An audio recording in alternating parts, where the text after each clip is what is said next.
Herkese merhaba arkadaşlar. Şimdi Yağmur'un en eski modellerinden Yağmur 5100 arkadan çapalı motor geldi. Gördüğünüz gibi gövde bağlantı cıvataları gevşemiş. Motor düşmesin diye iple ve telle bağlamış. Şimdi hızlıca bunu söküp ne olduğunu, arızanın neden kaynaklandığını ve nasıl giderileceğini anlatacağım. Gördüğünüz gibi motoru debriyajdan şimdi bölüyoruz. Bağlantı cıvatalarını söktük. Motoru debriyajdan ayırıyoruz. Motor böyle. İşte gördüğünüz gibi arkadaşlar,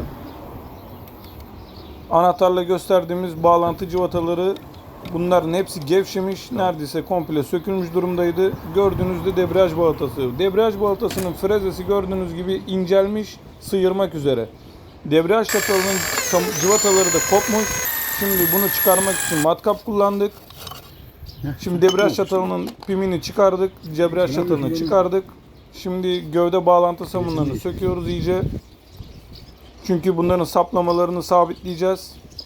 Somunlarını değiştireceğiz ve tekrar toplayacağız. Arkadaşlar, bu söktüğümüz motor 5100. Şimdi böyle motorları arkadaşlar kesinlikle etmem. Parçası yok. Tamir eden usta sayısı çok azdır. Şimdi bunun debriyaj balatası değişmesi gerekiyor ama piyasada çok zor bulunan bir debriyaj balatası.